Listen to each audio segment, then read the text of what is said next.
Bayangkan, seorang perempuan bernama Lila. Dia punya sahabat yang selalu menasihati.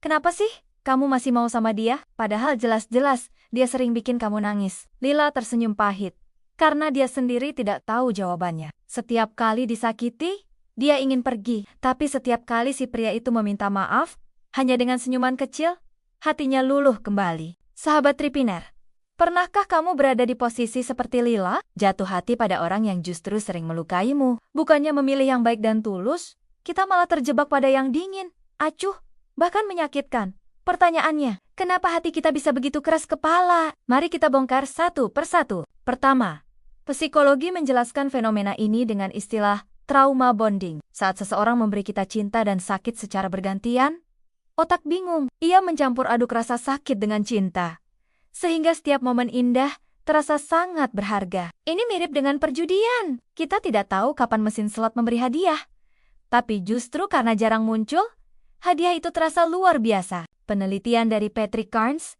seorang pakar trauma, menemukan bahwa orang yang sering mengalami pola hubungan tidak konsisten sejak kecil. Kadang diberi kasih sayang, kadang diabaikan, cenderung lebih mudah masuk ke hubungan toksik. Karena bagi otak mereka, cinta memang harus diperjuangkan dengan luka. Kedua, ada yang disebut attachment style atau gaya keterikatan. Menurut teori John Bowlby dan Mary Ainsworth, setiap orang membawa pola keterikatan dari masa kecil ke hubungan dewasa. Jika sejak kecil kita tumbuh dengan cinta yang aman, kita akan cenderung memilih pasangan yang menenangkan. Tapi jika sejak kecil kita terbiasa dengan cinta yang penuh ketidakpastian, maka kita tanpa sadar mencari pasangan yang memunculkan perasaan itu kembali. Contohnya, seseorang yang punya anxious attachment akan merasa cemas jika pasangannya terlalu jauh. Mereka justru lebih tertarik pada pasangan yang tarik ulur, karena itu memicu rasa deg-degan yang mirip dengan pengalaman masa kecil mereka. Ketiga, otak kita sendiri punya jebakan kimia. Setiap kali pasangan yang menyakitkan tiba-tiba bersikap manis, otak melepaskan dopamin dalam jumlah besar. Sama seperti candu, kita terus menunggu momen baik itu datang kembali. Ini menjelaskan kenapa banyak orang sulit keluar dari hubungan toksik,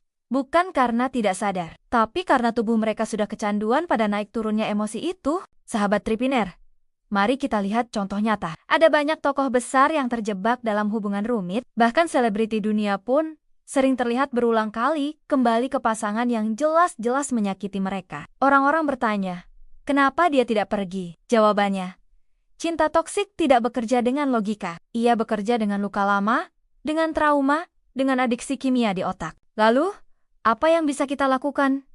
Pertama, sadari polanya. Coba jujur pada diri sendiri. Apakah aku benar-benar mencintai dia?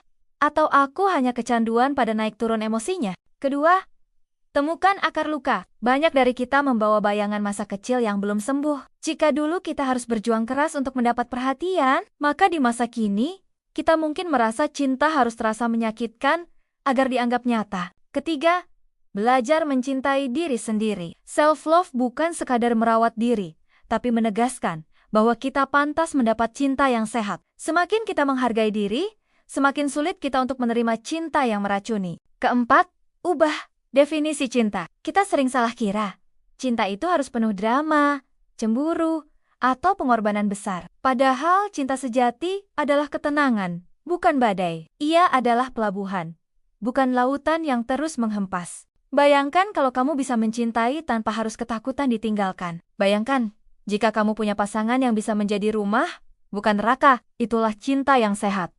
Dan itulah cinta yang sebenarnya kita cari. Sahabat Tripiner, mungkin saat ini ada di antara kalian yang sedang berada dalam hubungan menyakitkan. Kamu bertanya-tanya, kenapa aku tidak bisa lepas? Jawabannya sederhana, tapi juga sulit. Karena hatimu sedang mengulang pola lama yang belum selesai. Namun kabar baiknya, pola itu bisa diputus. Dengan kesadaran, dengan terapi, dengan dukungan orang-orang yang tulus, kita bisa keluar dari lingkaran tersebut. Ingat, setiap luka bisa sembuh, asalkan kamu berani melihatnya. Dan satu hal penting, jangan salahkan dirimu jika kamu jatuh pada orang yang salah. Itu bukan tanda kamu bodoh, itu tanda bahwa hatimu sedang mencari sesuatu yang belum selesai. Tugasmu adalah menyelesaikannya, bukan terus-menerus mengulanginya. Nah, sahabat Tripiner, saat kamu menutup konten ini, tanyakan pada dirimu, apakah aku benar-benar dicintai, atau hanya dijadikan pelarian? Apakah cintaku membuatku bertumbuh, atau justru membuatku layu perlahan? Karena pada akhirnya, kita semua pantas dicintai dengan cara yang tidak menyakitkan. Dan mungkin, cinta yang kamu cari sejak dulu. Pertama-tama harus kamu temukan dalam dirimu sendiri. Nah, sahabat Tripino, ingatlah satu hal. Jangan biarkan rasa cintamu menjadi alasan untuk terus terluka. Karena cinta sejati bukanlah yang membuatmu menangis setiap malam, melainkan yang membuatmu tenang saat membuka mata setiap pagi.